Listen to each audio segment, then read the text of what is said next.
Irresponsible spending, outrageous campaign budgets, and an almost complete loss of bipartisanship. Former Congressman Cliff Stearns warns those are just a few things threatening our great republic. In Georgia, the seat to replace Tom Price, it cost $40 million.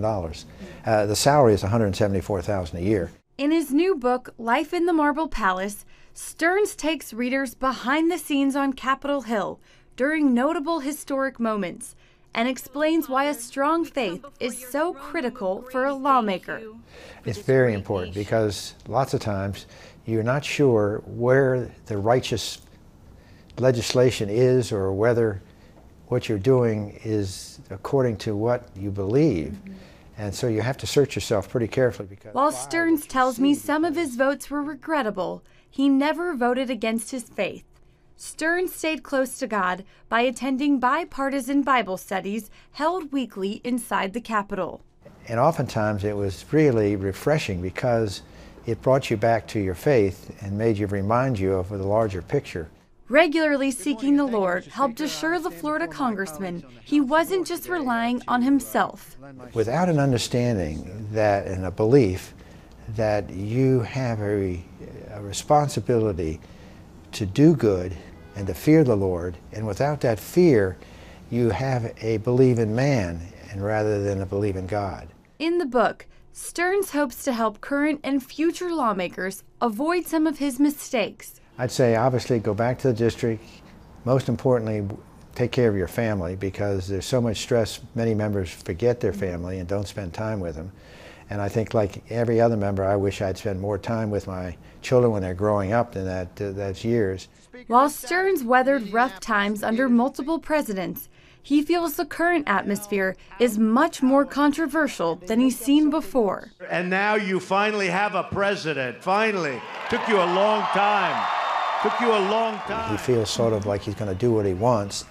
And sometimes in Congress you have to build loyalty and you have to work across the aisle. Stearns does see positive accomplishments from President Trump, like the Tax Cuts and Jobs Act, but he doesn't see a stable political atmosphere. I think in his book he talks about creating chaos to help in his negotiation.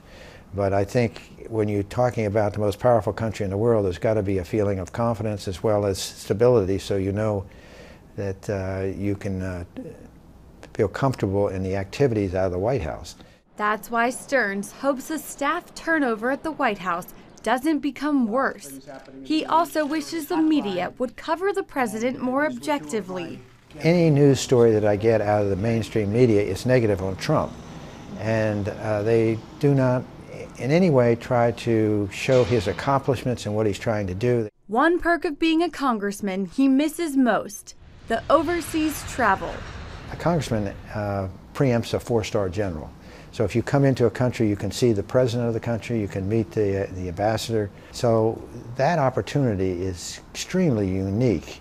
And no matter who you are on the outside world, you will not have that kind of protocol.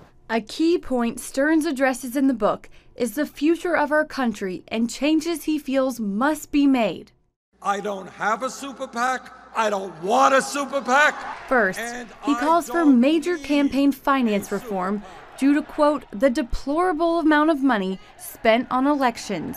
The money is too influential, and it's spent too much time doing that. And lots of times that money influences, either subtly or indirectly, how a member decides on an issue. From his standpoint, fundraising for the party has become the main qualification for leadership positions and committee chairmanships, not who does the best job. Congressmen and men and women spend too much, inordinate amount of time fundraising, going over to their prospective party headquarters and just getting on the phone and raising money. He wants major caps across the board. If you limit the amount of money and a limited amount of time, then that makes the whole focus on the issues and not on the money. And you say in your introduction that you see a lot of flaws and problems that could eventually lead to our collapse. What are some of those issues? Well, obviously the debt. This year we're going to do, or last year we did $1 trillion worth of debt under the Trump administration. So the debt can't go on forever, and we could end up like Greece if we just continue to do that. Stearns concludes by pointing out he never witnessed any administration offer a real, balanced budget over his 24 years in office. He cautions colleagues that if we continue to grow debt that future generations must pay off, it could destroy our country. Reporting from Capitol Hill, Abigail Robertson, CBN News.